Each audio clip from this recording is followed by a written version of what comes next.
The games are over. The game is over. And now it's time to look back at what went right and what went wrong. This is your Sunday morning podcast with Hans Olsen, Scotty G, and Lloyd Cole on 97.5, the KSL Sports Zone.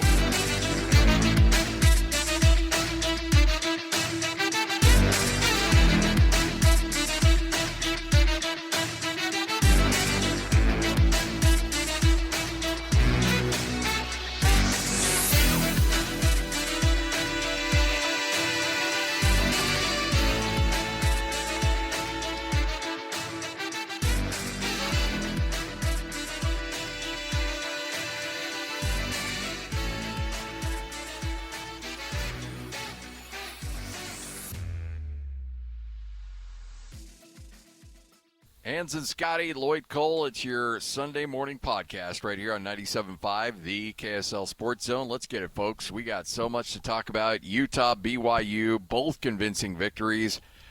Utah State, you lose games, and then there's other games where somebody rips out your heart, shows it to you, chants Kali Ma, and sets it on fire right in front of you. And so we'll get into that coming up here a little bit later on. But, Hans, let's start Utah, shall we? Up 28-17 at the half, and then end up putting another 20 points on the board in the fourth quarter. Baylor's a good team, and Utah put it on them. Man, that was a wild game, Lloyd. Wild game. And at one point, too, it was 28-20. I mean, it was tight, and Baylor was gunning. Baylor, Sawyer Robertson could throw 430 yards and 3 touchdowns. The difference is that Utah defense kicks up those interceptions, 2 interceptions, one for a pick six. That was awesome. Another one that almost went pick six. And Utah is as good as billed, boys. What's crazy is this Jason Beck offense, it just doesn't really need the pass game, as dynamic as all of these guys are in running. Bert Ficklin was a boss, broke off a 74-yard run for a touchdown, broke a couple of tackles. I mean, Baylor had the angle on him. I mean, he just kept breaking tackles. Wayshawn Parker with a beautiful break right up the middle. It was, an A-gap dive. And he just read his center, Kump, and broke right off the backside, and he was gone for a touchdown. Nakari Rogers gives you everything you need. He is a 1-2 punch. He only had 27 yards, but he had 2 of the touchdowns, putting him in 4 or 5 yards, short yardage situations, and he can bang. It's like this is a dynamic offense, and at one point you put Bird Ficklin in, you're in the red zone or close to the red zone. You put Bird Ficklin in because Bird has broke off so many runs, and you hit him with a pop pass where he dives deep, pops it back up, fires it down the middle to a pop pass. It's like and hits a perfect strike too on a skinny post. But I don't know, Lloyd, this is as dynamic an offense and as good a defense as you could put together as this season starts to close out. Yeah, you weren't wrong. This was a super strange game, and it was close at one point, 28-20. But they didn't get in. Utah didn't get into the. It was 35 to 20, and I think the first time they actually got into the red zone was at the end of the third quarter. That was the first time they got in the red zone. The first time a receiver actually caught a ball was with 5 minutes left in the game, like 5:40. That was the first Ryan Davis had a catch. Other than that, it was the tight ends, and it was a game where it was big gashing plays. You went over all the big plays that they had from very dominant. From Bird Ficklin, Wayshawn Parker, the pick six. Like it was not a game of small plays at all. And, finally they started really wearing down that Baylor defense, where they started taking some chewing some clock a little bit. But it was a dominating game by Utah, and it was They had that moment where it was close. They had an inch. I don't know if you saw kind of how the first half kind of ended. It was pretty tight. Like they got the ball back with I think it was a minute 14 left, and they were going to try to maybe try to score before the half because they got the ball back in the second half. We're going to get the ball back again in the second half, and they run it. They don't get the first down, and then they had 2 incompletions, and then they had an awful punt, and all of a sudden Baylor scores a touchdown within probably 30 seconds. I mean, that's how. That's Sawyer how can throw, Sawyer man. Robert. Oh, dude, can he throw? He those can guys, throw. those wide receivers. Those guys got open. Utah. I mean, this is going to sound like a little bit of a dig at that secondary, but those guys were open all game long, and it was either obviously completion or Sawyer Robertson missed them. He had some drops. There were some drops by his receivers too, but those guys got open over the top. Now they didn't really have any long touchdowns or anything like that, but Utah's defense was able to essentially bend and not break for the most part. But Sawyer Robertson is as good as advertised, and he really did chew up that secondary for the most part. But that Utah defense really did dig in and shut it down. You're midway through the third quarter. It's 28-20, and watching Bird Ficklin on this touchdown run, where he's awesome. he looks like he's going to go out of bounds at about the 45-yard line, and he does a stiff arm, comes back to the sideline and takes it in, and just embarrasses that Baylor defense. And just like that, it's 35-20, and then the game's over. But wow, Bird Ficklin, 166 yards, two touchdowns on long carries. And I think that statement there of I'm not going out of bounds, screw you, I'm going to go take it to the house. That set the tone right there. It was lights out after that. What an incredible run. You saw him in that. I guess it would have been that. I'm misremembering when it was when he right at the goal line when he took that hit to get that touchdown. Like he doesn't look to avoid contact, which I don't know if it's a great thing for your 185-pound quarterback, but he is physical. He plays like he's 220, like he's 215, like he really does. Like he throws guys to the harder side. to bring He's down stiff than arms. you'd think. He absolutely. It takes. You can't just try to just barely grab him. Like you have to really wrap him, or he's gonna break. And even then, he might wrap a. For some weird reason, he's easier to bring down than Devin Dampier's easier to bring down than he is. Like it's crazy. Like Dampier has a much bigger body and much bigger lower frame, but Bird plays much bigger. Well, I think there's one thing we need to talk about, and that's the Elijah Davis scrap where they get in a fight in the end zone, and both of them are ejected. It looks like, and Lloyd, you can correct me if I'm wrong, but it looks like Elijah Davis threw the first punch. He did. And I would imagine that's going to be a game suspension, possibly. And he's the type of guy that you just can't play a game without. You got to have Elijah Davis on the field. He did it right in front of the official, too. It was crazy. I think that thing had been boiling all game long. I think that Elijah and those wide receivers and that running back had all been jawing each other at the game all game long. And it just boiled over, and Elijah threw the punch. Scotty, what is that, a game? I don't know if there's a standard on that. I would assume you're looking at bare minimum a game. I don't know if the Big 12 has any automatic disqualifications for a game or not, but I fully anticipate you're right. On Monday, we're going to see something come in from the conference and say, yeah, he threw the punch and it's going to be a game. I hope not. I really hope not for Utah's sake, because I'm with you. That dude needs to be out on the field. He's making plays all over the place. But I would, if I'm a Utah fan, I would not expect to see him in the lineup coming up next week. Yeah, that's if that's the case, and I'm with you guys. Like I'm not sure exactly what the and I hadn't really seen anything on it yet. As far as if that's going to be a possibility, but I have to imagine it is. And to not have him already a secondary that has already lost some guys earlier in the year. Like you can't be without Scooby Davis. Like you really can't, especially going against Avery Johnson in Kansas State. Next Saturday. Like that's not going to be an easy game, and you just can't. I don't. And like I said, we talked about it. I think it was really something that was boiling over because, to be honest with you, that secondary was getting beat. Utah secondary was getting beat, and they probably were getting a little bit tired of it. But so what? Scoreboard at the end of the game, scoreboard, and they still had the lead. But guess he got beat again, and it was you got to keep your head. You just have to. You can't react. Well, I don't know what was said, but you just can't. They were giving their licks back too, though. Like right. They would take a shot and they would give a shot and take a shot and give a shot. And Elijah Davis had his own success. That was one of the more beautiful pick sixes you'll ever see. Yeah. This is a rub route. So essentially, it's like the game of basketball. If you're going under a screen or over a screen, and Elijah Davis went over the screen. He went over the top of the route that was supposed to rub him off his receiver, and bowed over the top, used his speed, fired forward, and got in front of that ball and just took off. I mean, it was a beautiful read and a very athletic play and one of the better pick sixes you'll ever see. So it's like, Elijah, you got your licks in, man. You did it on the field.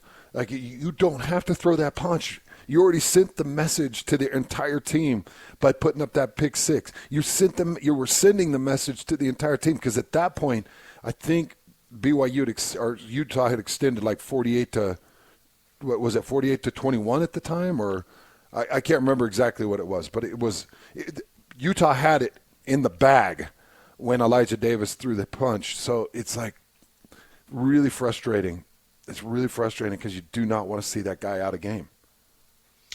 Yeah, I'm trying to find exactly when it happened in terms of the timing. I think you're right. I think it was on the pick six. No, the 48. Oh. The score when he threw the punch. Oh yeah, I got you. And I think it was 48-20, wasn't it? I think you're right. Yeah, I'm just trying to. It was. Yeah, I think you're right. I think it was either that, or it might. It might have been. Was it that last touchdown where they got it to 28? It might have been that last one they got it to 28. It's 49-28, yeah. Yep, yeah. They go for two and they get it. Yep. 49-28. So it's in hand. And Elijah didn't need to do that, man. You're speaking with the scoreboard. You're speaking with the ball. Like, you're dominating, and you just didn't need to throw that. But I get it too, though, guys. Like, I've been the guy that's overly emotional on the field. I was good for maybe 2 or 3 15-yarders out of emotion per year because I just had a hard time controlling it. But throwing a punch is a different level of expression. It's something you cannot do. You get jacked when you do that. Now Elijah might miss a game. You only get 12 of these, Elijah. It's just a bummer. Well, and the other element too is your team needs you so much. Like, you're such a vital part of that defense. And as you mentioned, Hans, you got to be out there on the field for these guys. You're going down the stretch. Your playoffs have pretty much already started. As soon as you lost to BYU, you had to win the table. You won that game. You won it convincingly. You know you're about ready to park the car in the driveway and just finish this thing off, get on a plane, head back home. And to throw a punch. Now, Hans, when back in the day when you played and there were maybe 3 or 4 camera angles, even then you wouldn't have been able to get away with it. But today, when you have every angle with 15 different cameras, there's like, as soon as you cock back that fist, they're going to catch you. Like, there's no hiding it. There's no twisting extremities in the bottom of a pile that nobody's going to see. This is flat out in front of everybody, and you got to be smarter than that. Well, this is the kind of shiz that this staff will not put up with. Look, guys, it's our Sunday morning podcast. Sharif will not put up with this shiz. Like, he is going to come down so hard on Elijah, and so will Kyle. I mean, they understand physical, they understand emotion, but they also really do preach containing that emotion inside legal play. And this one just stepped the line. You don't see this kind of open hand punch thrown very often, especially when a team is thumping a team. Yeah. So I just know that this is going to be a tough one for him to get through with these coaches. To lose your cool, like you talked about it, like you're playing for your Big 12, your Big 12 title lives, like your playoff lives, like you're in it, you're in the hunt, you're ranked 13th in the college football playoff, like you're one of the top teams, all the metrics love you, like this is. Like, you're playing for all of it, and to lose your mind and to now possibly be missing a game is Yeah, that's really, and he's going to know. He's going to know that he let down his teammates, because he did. He let down his teammates by doing something like that. But ultimately, hands back to your prior point. Let's be honest here. Jason Beck didn't really need to be too overly cute in this game, because that offensive line, I don't know what happened after that BYU game. I don't know if they got challenged and said, hey, all right, we're supposed to have 2 first-round picks on the ends. We're supposed to be the best offensive line in the country. We're supposed to be the best offensive line Kyle Whittingham's ever had. You need to act like it. But they're just wrecking dudes right now. Just wrecking dudes. And, yeah, Dampier doesn't really need to do much from a quarterback standpoint when you've got that ability to run the football like that. And I love it that Jason doesn't think, oh, I got to get the passing game going. He didn't, and he knew it. And I'm just looking at the point totals. Like, you just go down this list. 43 against UCLA, 63 against Cal Poly, 48 against West Virginia, 42 against Arizona State, 53 against Colorado, 45 against Cincinnati, 55 against Baylor. You know, outside of their losses where they put up 21 points against BYU and 10 points against Texas Tech, a couple of defenses that just know how to stop offenses. I mean, those are 2 of the best defenses in the country. And outside of that, Utah has been lights out with their offense. And it was a display of running scheme that I have not seen in a long time, using a lot of different techniques on a lot of different runners and a lot of different blocking schemes and hitting different angles and using speed and then using power with Nakari Rogers. And it was a great mix in the run game. And, you know, go to Kansas State, like Lloyd mentioned, and it just sucks. I don't know if Elijah Davis is going to be suspended or not. Yeah. If he is, he misses his senior night. He misses his final home game. He misses everything that you want as a player, and it just is a bummer, because you're coming back to Kansas State with all kinds of momentum. And by the way, I know Elijah's just a junior. I'm just saying he's missing the senior night. And I don't know, Elijah Davis, he's been special this year. So we'll see what his decision is. I imagine he comes back, but just sucks, man. You miss the grand finale at home. So after losing to BYU, your score totals for the University of Utah, you look at so that you lose to BYU 24-21, and then you win by scores of 53-7, 45-14, and 55-28. And now you got Kansas State coming up. And I might add, you look across the board and you just became a huge fan of Cincinnati, because Cincinnati ends up picking up their second loss yesterday. And so BYU and Cincinnati, if Cincinnati knocks off the Cougars and Utah can run the table, then you have that whole mess of 2 lost teams in the conference hands. And Utah is very much would own the tiebreakers on all of that, as we ran the models on that many, many times during commercial breaks. You pulled things up, and we've been working on seeing how things play out. If Cincinnati beats BYU and everybody finishes the year with 2 conference losses, it's Utah in the conference title game. Yeah, pretty much every measure. It's Utah in the title game. Lloyd, what did you think of Devin Dampier's throwing? He hit that one strike to Dallin Bentley. What's crazy is 2 of his only 6 completions were touchdowns. He had 6 completions. 2 of those completions were for touchdowns, one to Dallin Bentley, and the other one was Wayshawn Parker, I think, if I remember right. But 6 completions, 2 touchdowns. Are you worried about Devin Dampier in the throwing game at all, Lloyd? Why you do this to me? Yeah, Lloyd, give us your evaluation of what you think of Devin Dampier playing quarterback. Well, if you want to know his completions, he had 3 to Dallin Bentley, he had 3 to Buchanan, he had 1 to Ryan Davis, and yes, he had 1 to Wayshawn Parker. He makes decisions sometimes that is just, actually every game he'll make a decision that it's up for grabs. He made one last night, and he was across on the other side of the field, down towards the bottom of the screen, and he threw it. He just heaved it towards one of his guys, and the ball it took forever to get there. He just doesn't have that arm strength. So his lack of arm strength makes me a little bit nervous in the pass game. But if you're running the ball like the way he is, you just need a couple throws here and there to somewhat try to keep a team honest. But it's not his strength. Let's just say it. It's not his strength. So that does cause a little concern for Devin Dampier when he throws the ball, because he's going to make a decision that's probably not going to be a great decision, and you just hope that it's not at a time that it's going to cost the game. How is that evaluation? I think it's solid. Well, I'll tell you this. I think that the two games to finish, Kansas State and Kansas, I think Utah's got them in the crosshairs, man. Yeah. I mean, those two very winnable games. And you take care of business, and like Scotty mentioned, you get a grouping of 2-win teams. Well, then you're going to probably be in that Big 12 championship game.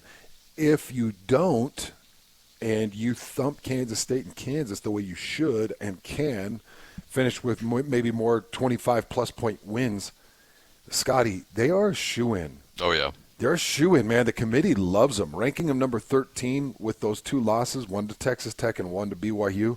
Ranking them all the way up to number 13 was a big show of confidence. And what they've done since that ranking is impressive. I think that the committee will sit there and looking at Utah as an outsider, as a wild card, and a non-Big 12 championship winner. Like they would look at them very sincerely about putting them in that college football playoff. Well, and I know that Shehan Jayaraja disagreed with me when we talked to him on Friday from CBS that the BYU, if they lose in that conference championship game to Texas Tech, would still probably get the bid over Utah. I really think if for some reason BYU runs the table, they have one loss in conference, they go to that Big 12 title game, and let's just say for the sake of argument, Texas Tech puts it on them, wins by that same score, 29-7, that they beat BYU earlier in the year, and Utah finishes off the year with two more blowouts against Kansas State and against Kansas. I think there is a chance that Utah could leapfrog BYU and get that spot just because the committee loves them so much. Now, I put the odds of that at maybe 30%, 25, 30%, and a lot of things have to go Utah's way. So I don't think it's a highly probable event, but the way the committee loves Utah, I do think there's a storyline out there that could happen. Yeah, it's absurd the way the committee's looking at BYU and the way the pollsters have looked at BYU all year long. Yeah. They're a one-loss team. They're 9-1, and they really did rip TCU in half. We'll get into that game, but it's kind of difficult looking at the College Football Playoff Committee, looking at the pollsters and saying, wait, what grudge do you guys have against BYU? Are you just holding it against the true freshmen? Because this is a team that went 9-0 to start the season last year. This is a team that ended up with, 11 wins after their bowl win. This is a team that is very good, and they just decided, well, Jake Retzlaff's gone. We're just going to pour it on this BYU football team. And it's like, no, this is a really good team. Texas Tech is just exceptional.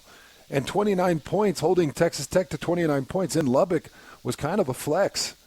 And now, when they were up 26-0, it didn't look real good.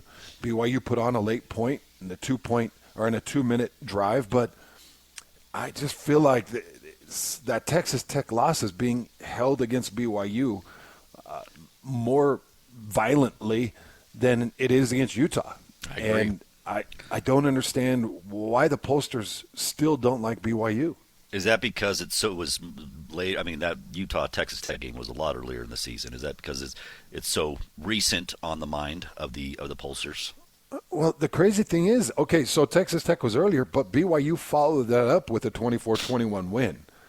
And it's like, yeah, Texas, the 34-10 blowout was earlier in the season, but BYU beat this Utah team that the committee is holding up so high. Look, I'm pumped that Utah is being held up high. I love that this college football playoff committee loves this Utah team, and they're right.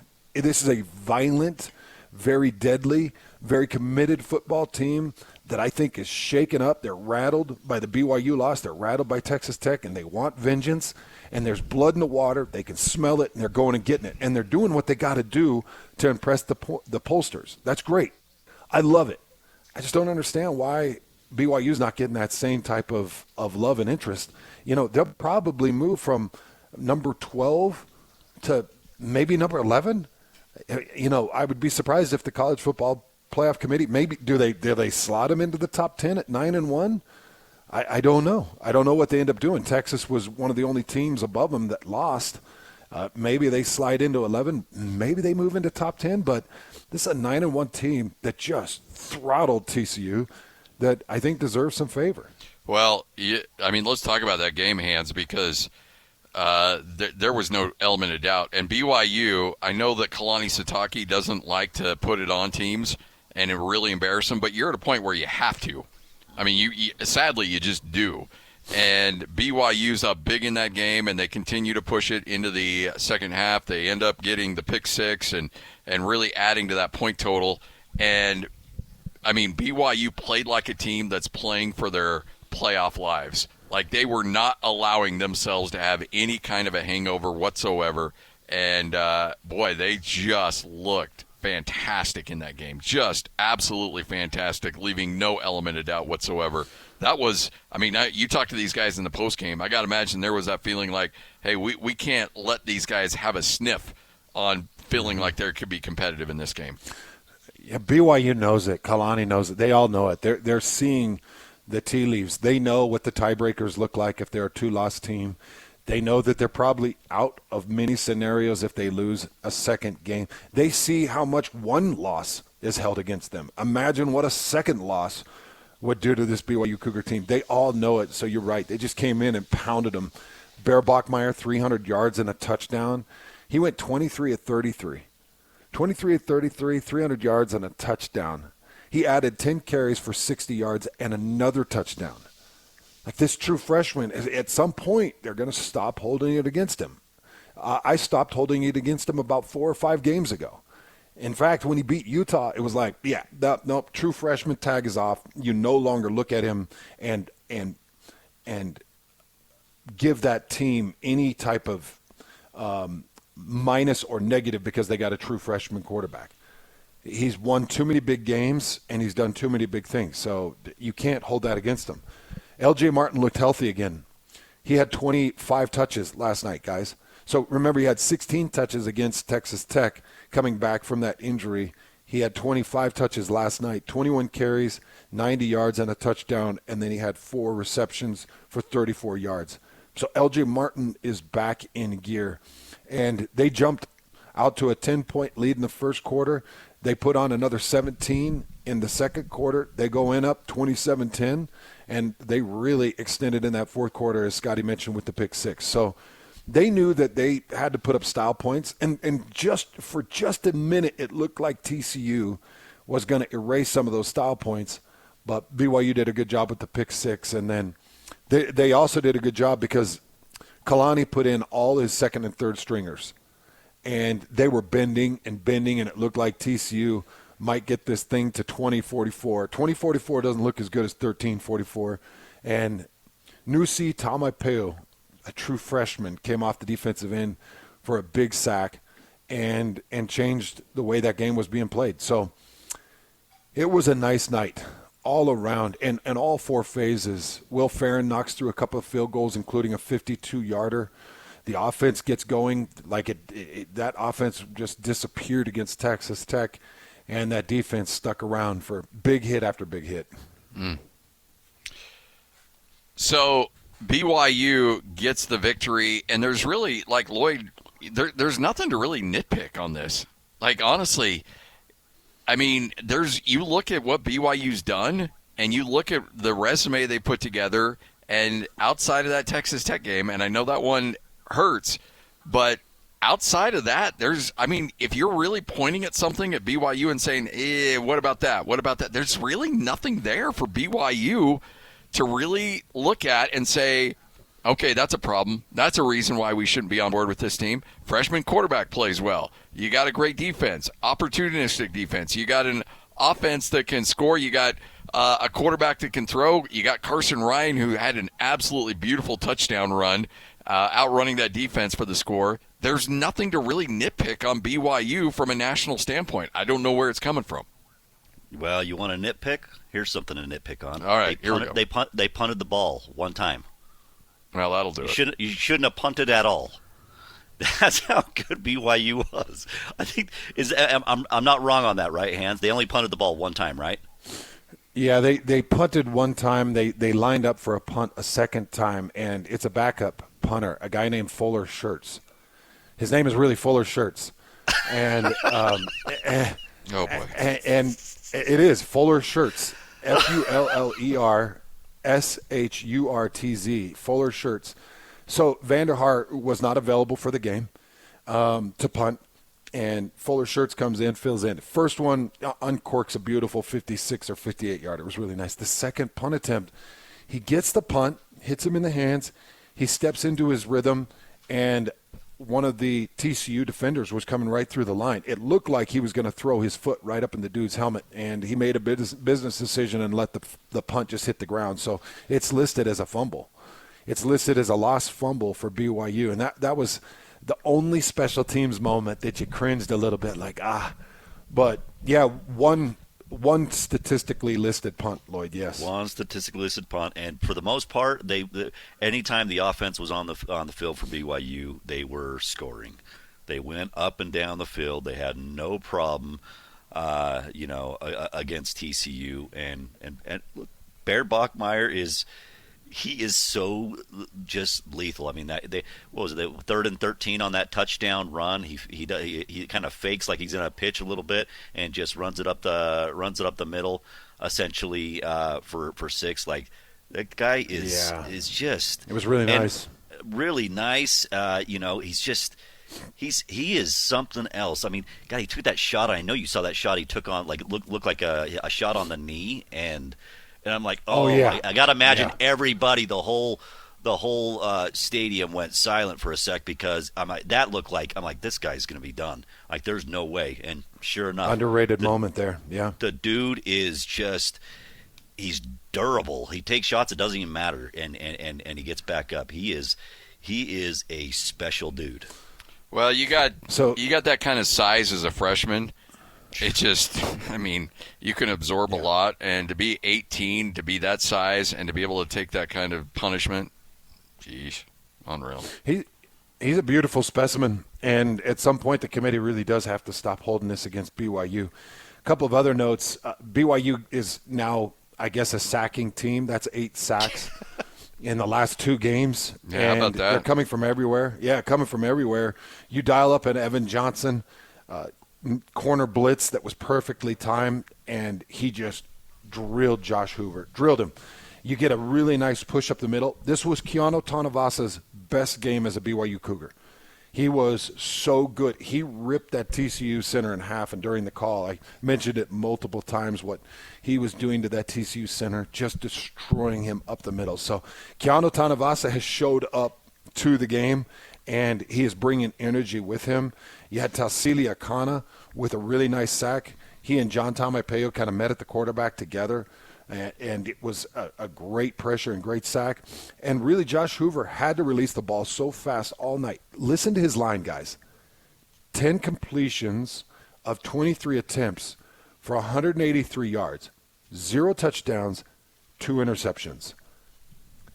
That is not typical Josh Hoover. Josh Hoover he's thrown for nearly 3,000 yards and 23 touchdowns already this season. That's not typical Josh Hoover. Josh Hoover threw for 319 yards against Iowa State, threw for 376 yards against Kansas State. This guy is a gunner, and BYU holds him to his lowest yards total so far on the year, 183 yards on 10 completions. This BYU defense is complete, and you don't need to look any further than that BYU-Utah game. That is a very good Utah offense, guys. I mean, and very versatile. They can do pretty much everything. And BYU was able to bottle up that Utah offense. That just shows you how amazing this BYU defense is. Well, them and Texas Tech are the only teams that have been able to bottle up that Utah offense. So do with that what you will with that BYU defense. I just want to, guys. Can you guys help me understand the bias? Why is the country holding it against BYU? Why are they not pubbed? Why are they not hyped more? All right. So how many 8:30 games have you had? A bunch, right? Oh my gosh, yeah. I think there's an element of that. I think that there's been some close scores. The Colorado game where they were down and had to come back and win. Utah's done it more convincingly. For some reason, the analytic nerds love Utah. Just if you want to go analytics and not actually watch games, Utah is just scoring big points with the nerds. And so and then you still have people like, well, he's a freshman, even though he's not a freshman anymore. Let's be honest. Bear Bachmeier, we couldn't eliminate the whole freshman title from him because he's not. So I guess, I don't know, man. I'm trying to, and I'm just coming up with excuses. Like, I'm just trying to figure out, I don't know if any of this is true or not, or if people just naturally don't like BYU. I don't know what it is, Hans, but it's real. This team is disrespected. I'm just looking at another somebody releasing their top 25, and BYU is like ranked 13th in this guy's top 25 poll. Like it's pretty amazing to see, even from just voters, not even the selection committee, where BYU's at. Yeah, I'm looking at Danny Cannell, and he doesn't have BYU in his top 12. You telling me BYU is not yeah, this was this morning at 6 o'clock this morning. You gotta be kidding me. So is he keeping a 2-loss Alabama? I mean, Alabama loses to Oklahoma. I know Oklahoma's a pretty good team, but he's got Alabama Bama. Goes 8-2. Oklahoma's 8-2. Texas goes to 7-3. I hope they at least put Texas below BYU. He's got Georgia Tech at 12, Notre Dame 11, Miami 10, Bama at 9, Oklahoma 8, Texas Tech 7, and then your usuals from the top 5. Oh my gosh, it's just weird. I can't make sense of any of it because this is a complete team, and they've now shown it in consecutive years. Let's just say this was a flash in the pan, and BYU had been a 6-win team over the last couple of years, and all of a sudden it just flashes, and teams and committees like, well, we don't believe it. Well, this was a very good team last year. They got a lot of their defense back. That has a really good staff, and they're just not getting the love or attention. I mean, what do you want? Like an eyeball test? Well, you watched the eyeballs last night, and that's a dominating performance. And TCU came into that game 6-3. They didn't play a 2-win team last night. Now I know TCU isn't elite, but that's still a 6-win team coming into that game. It's still going to be a bowl game. It's still going to be a team that's probably going to win another game or two left in the season. They'll finish with 7 or 8 wins. I mean, that's not a horrible team that BYU played last night. And BYU absolutely curb stomped them. Just embarrassed them. Yeah. Well, there was a reason Hans was a little anxious about that one because TCU I was very anxious about that, yeah. Yeah, it still is a really good team. And you have, BYU, throws up that egg against Texas Tech. So how do they react? Guess what? They reacted, and they handled TCU with no problem. There was a real chance that Texas Tech loss was going to turn into 2 losses, and it didn't because Kalani and his staff had them ready, and they came out and they punched TCU in the mouth right away. Like, there you go. You're right. There's your eyeball test. There it is. How is Utah? How is BYU gonna react after a loss like they did to Texas Tech in Lubbock? They reacted just fine with a 44-13 win over TCU, and probably aren't going to get rewarded for it. I don't think so. I mean, I hope I'm wrong, but I don't know. Have they released a time on the Cincinnati game next week? No. Yeah. They did? Actually, no. I don't think it's official yet. No. Oh, are you hearing rumors though? I don't want to put you in a bad spot. Don't worry about it. No, I just don't know. I don't know. The things you hear is everything is I got still you. up in the air. No, I hear you. Oh, wait a minute. BYU, their official schedule on BYU's page has it Saturday, November 22nd, 6 o'clock Mountain. So that would be 8 o'clock Eastern. So they've got it on their page. On the official BYU football page. Okay. They have it listed. It's an 8 o'clock Eastern. Yeah, so 6 o'clock Mountain, 8 o'clock Eastern. That's not bad. You'll take that. That gets you some eyeballs. Yeah, it's strange, man. They love giving BYU the late evening kicks, and I'm just hoping that some people could pay attention to this one. Now, Cincinnati is not the team that maybe we thought they were. At times they were ranked up, 15th, 18th, and they've suffered back-to-back losses. I do think Utah damaged them, and I think they put the blueprint out on them. And you know how to take care of Brendan Sorsby. So just like we were talking about with Utah finishing with the Kansas schools, BYU is going to finish favored both against Cincinnati and UCF. You know, BYU is the better team, and Cincinnati, they might have a little bit to play for with only having the 2 losses. So they're in that Big 12 2-loss pool. They've got 3 losses. They lost to Nebraska to start the season, but they're in the 2-loss Big 12 pool, and they're pretty much eliminated if Utah remains in that pool. Cincinnati doesn't have a chance at the Big 12 championship, but they're still playing for pride. They're going to still play to be in that 2-loss pool, and I would imagine they're going to be extremely motivated against BYU. But that was a bad loss for them against Arizona. Yeah, it was. Noah Fafita put it on them. Yeah. At home. Noah Fafita put it on them. Hey, honestly, though, here's the thing. If you're a BYU fan listening right now, and frankly, we appreciate the 4 downloads we get from you guys throughout the week. But let's just say this, though. I think we get stuck in old Mountain West or independent or, the old way of thinking in which you rely so much on the pollsters. You rely so much on rankings. Guess what? BYU runs the table. They're in that Big 12 championship game. You get that rematch against Texas Tech. Everything you want is ahead of BYU. Like, they control their own destiny. They run the table. You beat Texas Tech. You get the auto bid. You don't have to worry about what Joe Schmuckatelli on a committee thinks about you. You don't have to worry about any of that. You can get that rematch against Texas Tech. You can beat Texas Tech, and you beat the final 2 games of the year. You're in that Big 12 title game. You can win an automatic bid into the playoff.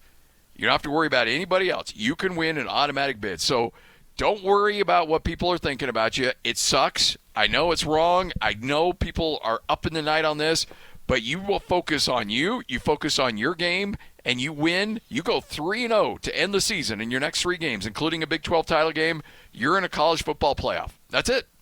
Nobody can keep you away from it. Well, I was watching some of the games yesterday. I watched a little bit of the Georgia-Texas game, and I watched both those teams. I'm like, BYU, I know BYU can compete with Texas. I know that. Georgia would be a dogfight, but I think that they could be in that game. I watched a bit of the South Carolina Texas A&M game, yeah. Jeez, South Carolina, South Carolina was up 30-3 at the half. They were up 30-3. Now, a lot of turnovers.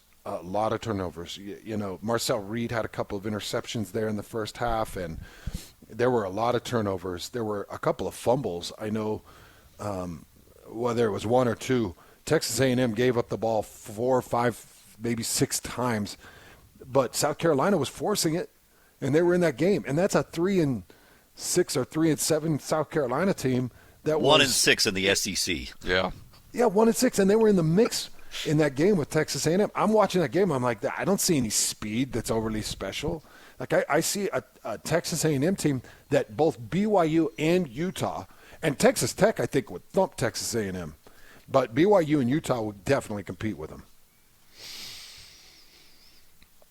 Yep. And, BYU's good. But you know what? BYU gets a chance to prove it. And you finish off the year, go to Cincinnati. Go get Hans of Skyline chili. Make Hans eat 10 batches of of those dogs with a bunch of sacks, and go get it. Wait, how many we got? How many do you got to eat? 6. Okay, all right, 6. BYU got 6. 4 sacks. Utah got 2. Okay. Utah could have really hurt me, but I'm gonna go. I think I can. They could not get Sawyer Robertson got it out Six is gonna be heavy. so fast. He had a pretty good clock in his head for the most part. They did get some shots on him, but yeah, I thought there was going to be a lot more sacks from Utah. Wait, what? 6. Oh, sacks. Sacks. Okay. Do you want six to is gonna be tough. emphasize that a little bit more, that A. Sacks. Okay. I'm going to have to hit the Skyline Chili before. That's going to be a pregame meal, because if that's 6 is doable. Oh, boy. Is it? Just don't Christian 6 Cox is is saying. doable. Don't, Lloyd. 6 is doable. That's easy. Okay, I've never seen these dogs' hands. I don't know what kind of size of dogs that you're they're working with there. it's a ballpark size. It's a ballpark size, but they load the chili on it, and then they load the cheddar cheese. Is it It's- a lot there's of- like a cup of cheddar cheese on it? Is it heavy bread? Because the bread's what's going to get you. No, bread's pretty decently soft. I think they steam their bun, so it's a nice soft bun. I'm going to give it my best. If I got to stay there an hour and a half to do it, I'll do it. I know I'm going to be sick, because that Skylight Chili is known for giving people the Hershey squirts. And I don't know. I'm a little bit worried about doing it pregame and calling a game with 6 Skyline Chili dogs in my belly. Oh boy. So That we would got be a bad for we got Greg. a shiz, and we got a Hershey squirt. nice. You got what, Lloyd what else? drop- What else we got? Lloyd's dropping unfortunate words. Sacks. Sacks. Lloyd's got something on his mind. Utah's getting a lot of sacks out Getting there. a lot of sacks. Oh, hey, guys, I was going to tell you, Johnny Harleen shredded the national Oh, anthem on yeah. his electric guitar. He killed it. That's He awesome. killed it. It was so good, man. Hey, Jimi Like Hendrix, a that lit thing, up huh? place. Yeah, lit up the place, and he went the creative mile too, but he didn't overcreate. You know, some people can really overcreate. He went very creative, and he had some riffs that really went deep. But it was still respectful though. You know, it's still was. you could tell it was a national anthem. It didn't get too crazy. But, you know, there's that line, be creative, you know, make it your own, but also pay respect to the country. And so he did all that, huh? He did all that, and the crowd loved it. I loved it. You know, he looked like a shredder up there. He had his earpiece in with his big old, you know, the wire that He looked like connects into the Slash. guitar. Added, Yeah, dude, he did, man. He had his power stance, so you could tell that he loves the guitar. Oh, man, I mean so cool. that's kind of crazy, you know, to sit there in front of 65,000 with your guitar and shred the national anthem. And this is It his takes some first time guts. doing that. I am shocked that this is his first time doing that for BYU. Like, For a BYU game. Yeah, that's awesome. Lloyd, if you remember, and Scotty, you might remember, but back in the old zone days, I used to run this competition with Kyle Gunther, the Flag Football Classic, the Blue-Red Rivalry Classic, where we would get BYU and Utah teams together, and we'd play a flag football game. We had Johnny Harleen play the national anthem for that. And I remember listening to him at that, and I was like, geez, this guy. And he just jams on that guitar. That's got to be a thrill for him. Could you imagine having your guitar? You're standing in the middle of a field with 65,000 people around, and your guitar is connected into that Lavelle Edwards Stadium sound system. And that very first note that you hit, that, and you just hear that noise, that would be intimidating to sit there and throw that rip. That'd be scary AF, man. Yeah. That's got to be more scary than playing? any game he's played. Yeah. Hey, Are you Hands. sure you want to do this? I'm just going to mention it. I've seen some games. I've called some games. I've called some nice wins. I've called some really difficult losses. I've never called anything like that, what we saw yesterday. I felt sick. And it's not because I'm a homer for Utah State. It's because I know the work and effort Bronco and that team has put together to try to turn that around. And look, UNLV has a dynamic offense, really great offense. Good. And Utah State gave up a ton of yards, but they did exactly what Nick Howell and Bronco's done for so many years. We're going to concede yards, and we're going to concede field goals, but we're going to bow up in the red zone. And that's what they did. They forced UNLV to kick field goals all day, and they got a couple key stops in that game. Bryson Barnes had a 58-yard quarterback draw for a touchdown. Utah State's leading. UNLV kicks a late field goal. Barnes takes them down, and they line it up. It's a 44-yarder to win the game.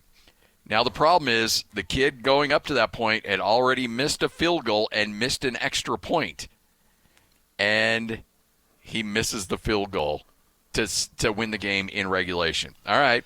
Okay, that sucks. You'll get another shot, which they did. UNLV gets the ball to start overtime. They have the first possession, gain like 3 yards. They bring out their field goal unit. Their field goal kicker misses it, which means all you have to do is kick the field goal, and you're going to win the game. And they line it up. It's another about a 41-yard attempt. And they center it, and guess what? He misses it to the other side. So 2 missed field goals, 2 missed walk-off opportunities, a total of 3 missed field goals on the day, and a missed extra point. He does kick a field goal in the second overtime of about 31 yards. He makes that field goal, so Utah State's up 3. But on the next play, UNLV gets a 25-yard end around, scores the touchdown, wins the game.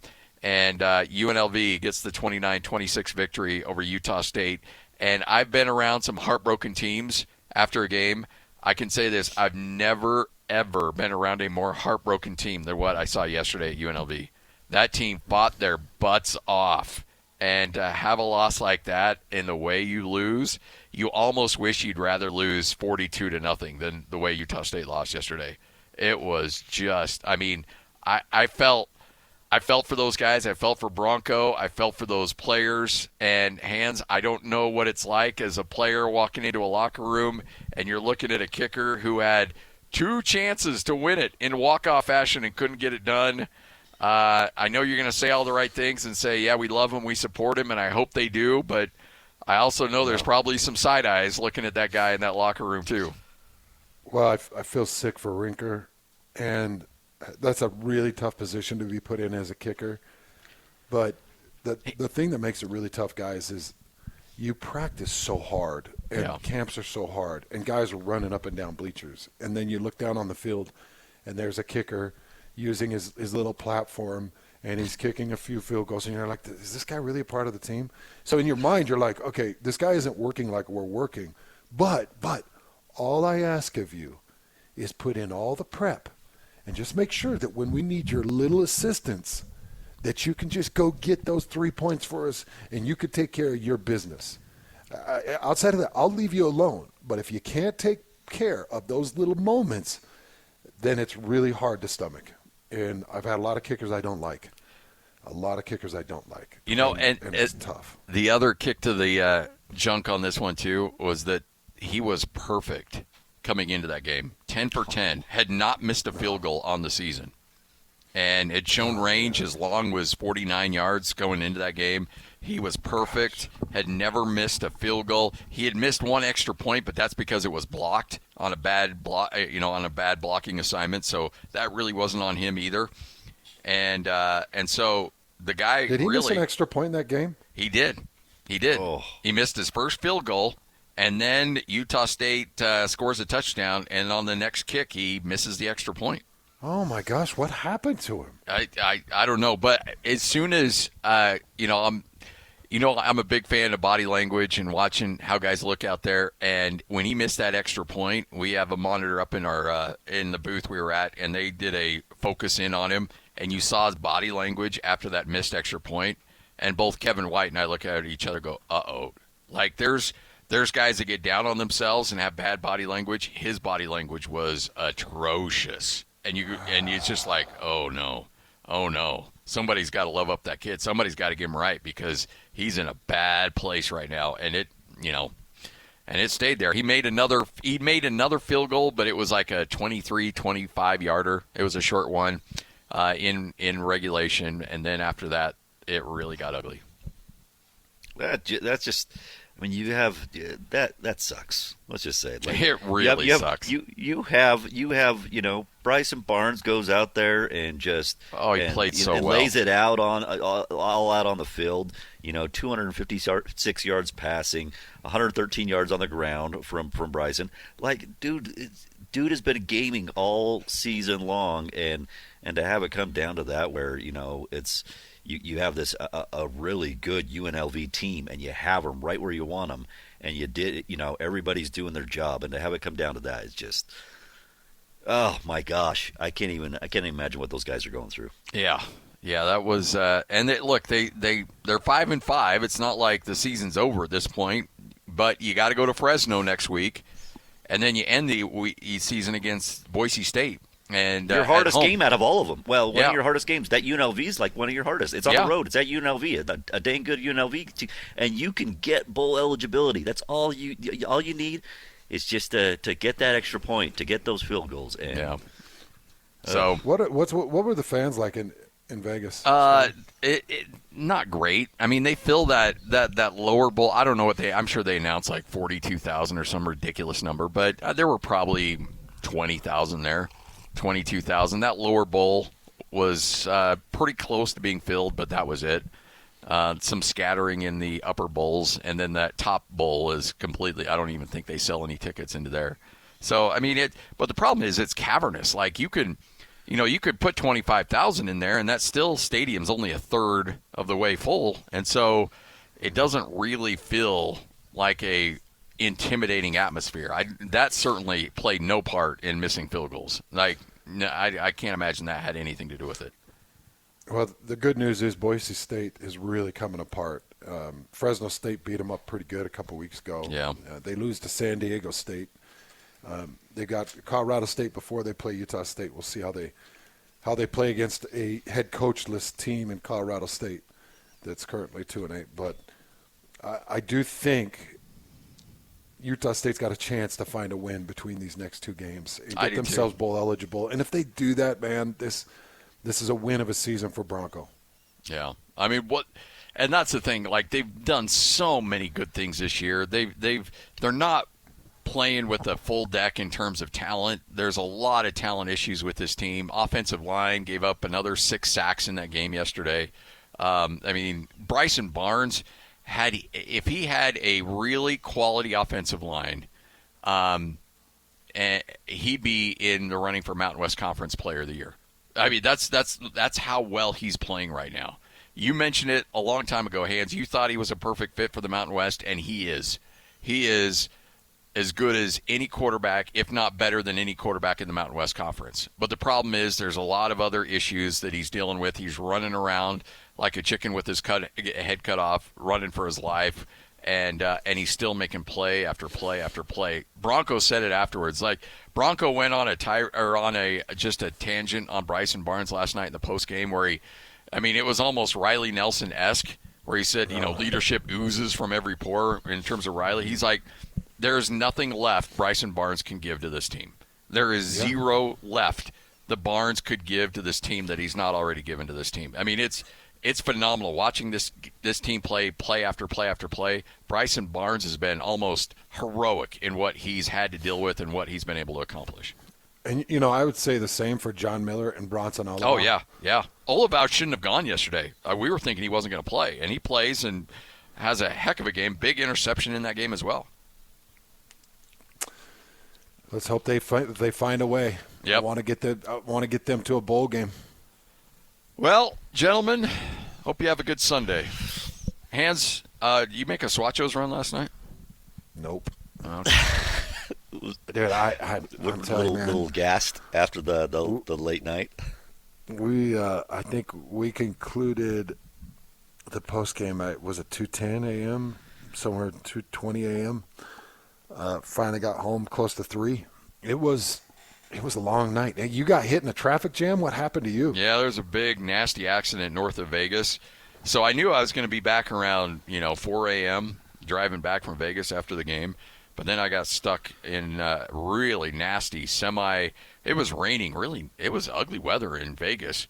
And a semi, I don't know if it hydroplaned or slipped, but it went from the other freeway coming southbound. We were going northbound, and it crashed through all the barricades and then T-boned and completely was perpendicular with the road and just blocked all the traffic, and it was ugly. Where was that at? In Vegas, north Oh, of okay. Vegas. So that was in. Okay. Just So yeah, you it was, started your trip back with this long 2-hour delay. Yep. So I walked in the house about 5:30 this morning. So You got delayed before I even think you would get delayed. I know. Usually that delays around the canyon. Mesquite, the canyon area. Yeah. Yeah, usually that's where the delays happen. Yeah, good times. Jeez. Well, that's how much we love our listeners. Hey, that's what we Couple do hours for of all sleep 14 of and- you. Yeah. Yeah.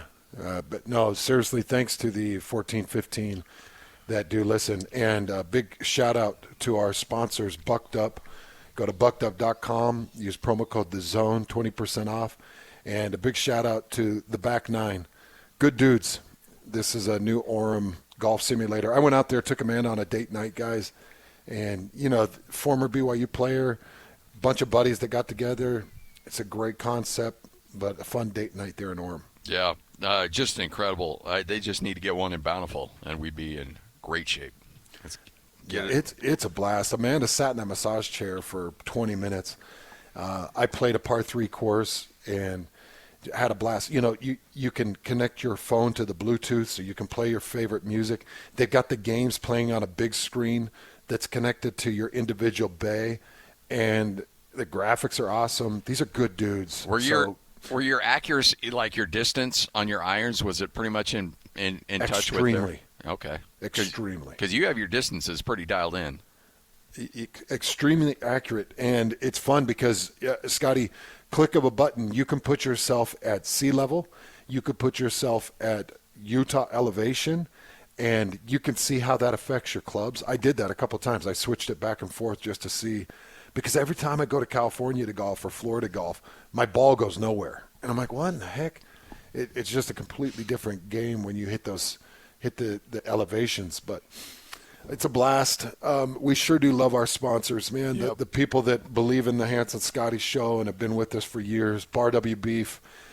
I hope any of our listeners that have paid attention to this point in this podcast just know, by you taking care of our amazing partners, that really takes care of our show. And we love to see them succeed because they believe in our show and they put a lot of time and money into our show to make sure that you get to hear their products. So I'm hoping that you love it as much as we do.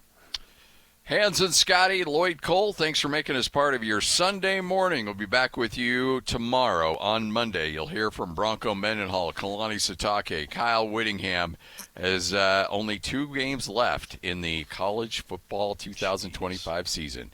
It's all right here on 97.5, the KSL Sports Zone.